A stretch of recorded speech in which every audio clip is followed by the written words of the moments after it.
Hey guys, I'm getting ready to do something I've wanted to do on YouTube for a little while, and that is make some homemade Italian sausage. Now the recipe I have that I've had for quite some time it calls for a 3-pound recipe. I want to make 5 on this recipe, so I had bumped my ingredients up accordingly.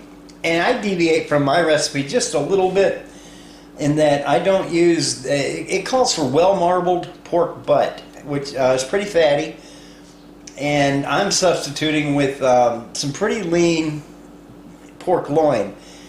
And to compensate for the loss of fat, I'm going to be adding some extra virgin olive oil to it, about 1/4 cup per pound, to substitute for the lower fat meat.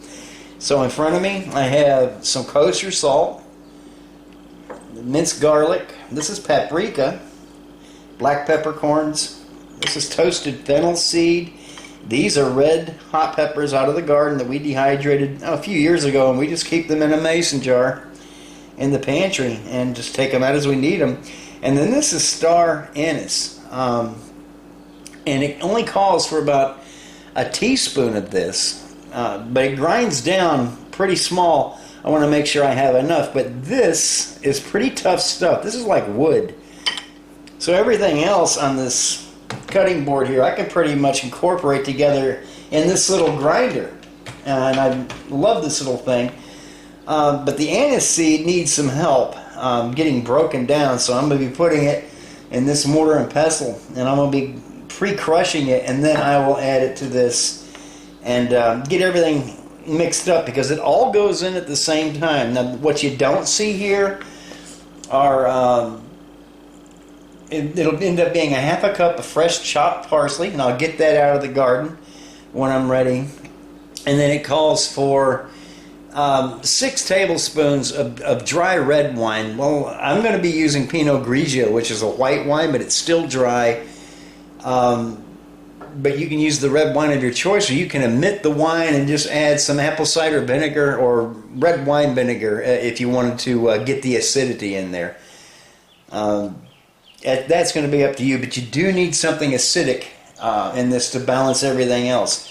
So when I come back, I'll have processed all these spices, and we'll be actually getting them ready to grind up. I'll be mixing everything together in a bowl, then we'll pass it through the meat grinder for the first pass to get everything combined, and then we're going to be stuffing this sausage in casings. Right now it's packed in salt, so there's a whole process of soaking it in water, getting that salt dissolved, rinsing it, and then you can begin stuffing your sausage. But we're going to go through all of that after I get some prep work done on some of these spices. I've cut this pork loin up, and looking at it as I was trimming it, now the outer part of it has a nice little layer of fat, so I'm cutting the amount of olive oil down to about 1 tablespoon per pound, and that's in this cup here. And this meat is just this side of frozen, and the colder it is, the better it's going to grind. Here's all the dry spices. I went ahead and ground them, and they're all mixed together. And then as far as the other ingredients for this, 2 things I'm adding are thyme and oregano. These are out of the garden, and I think this is the best year for both of these. They're just going crazy, and right now we're just in a mode of containing it, because there's far more than we'll ever use. But this is fresh chopped this morning, and then here's the parsley, fresh chopped, that we're going to be going in. Got the wine over here. So all that's going to happen after I do the first grind. I've got my grinder set up, and for me it's easier just to set that big mixer down in the sink. Gets everything down close, and I'll be doing the stuffing with it set like that too. But it just sits down nicely in the sink there, and gets the nozzle to discharge closer to my mixing bowl. So I'm going to get this camera moved, and I'm going to start setting up to grind the meat before it warms up. Okay, I have a coarse grinding die, and that's this thing with the holes in it.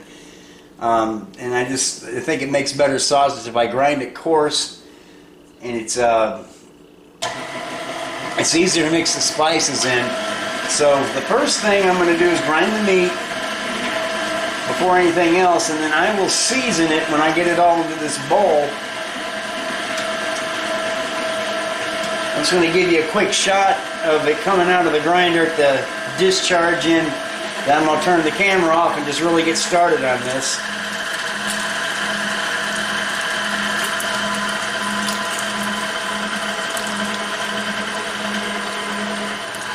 Once I get this grinding tube full, you step up your speed a little bit.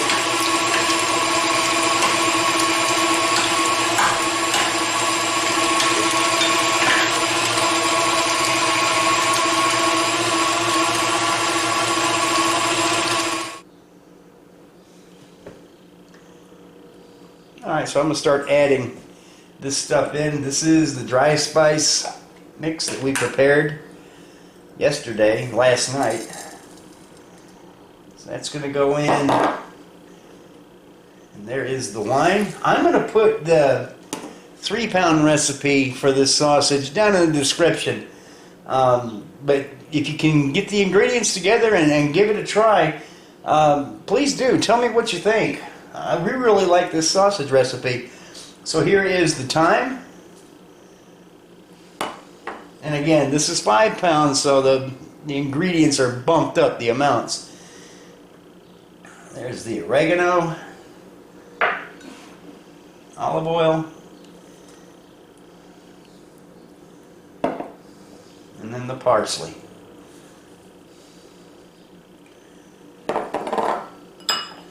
Again, I've said this before, I love being able to go out in the garden and chop fresh ingredients, just pick them. So now I'm going to fold all this stuff in, and I'm going to do it really, really well. I want it well combined. And then this is going back in the refrigerator to sit and chill out for about another hour. And then we'll put the sausage stuffing die on that little machine and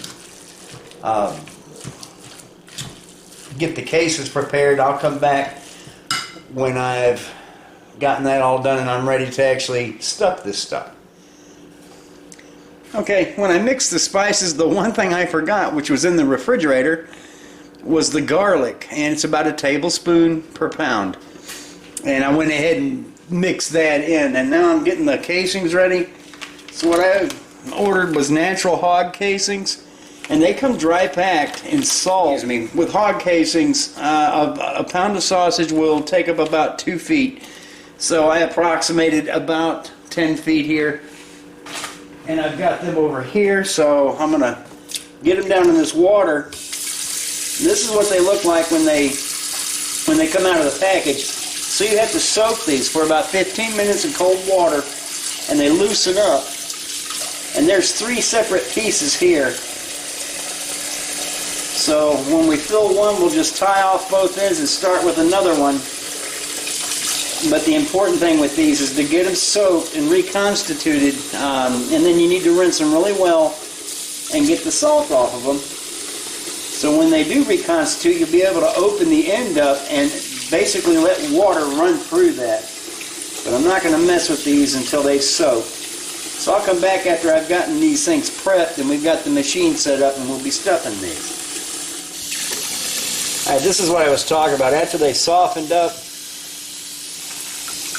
you just start getting them one in, get it filled with water, and it makes it easier to deal with, and it makes it easier to thread onto your little sausage stuffer tube.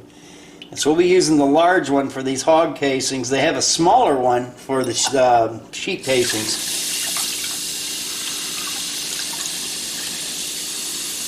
I'm not going to put this on the tube until I get the tube mounted on the machine, but I just wanted to show you guys. They're not that hard to deal with, but you just have to let them unknot a little bit and work them gently, and you'll get the whole thing filled with water, and then just let the water run out of the other end while you stuff it onto the tube here. So I wanted to show you that. Okay, I think I've got everything set here. I've got some meat up here in the tray, and I have that first section of casing stretched over this, and I tied a knot in the end. And I don't want a whole lot of air in this. I know I'm going to get some when that pushes out. But now I'm going to go ahead and turn this on. It's going at a medium speed to start. I'm going to start pushing this meat down. And as I said, I'm pretty sure I'm going to get air in the end of this casing, which is no big deal. And I'm not going to try to tie this stuff off as it comes through the die, because I'm not real good at that. I can't do it like you see those guys on TV just tying this stuff expertly. I'm just going to make one big long sausage, and then I will separate it. Just want to get, there we go.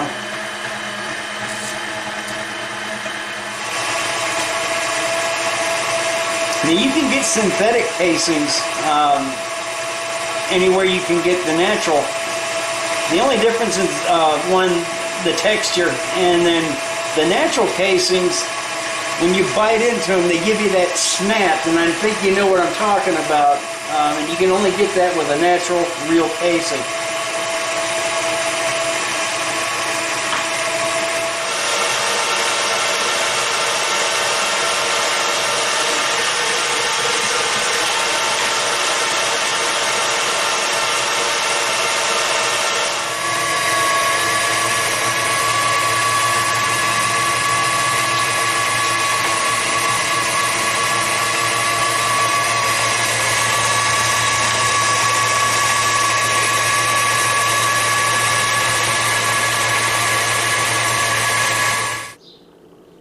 Okay, guys, well that's my yield.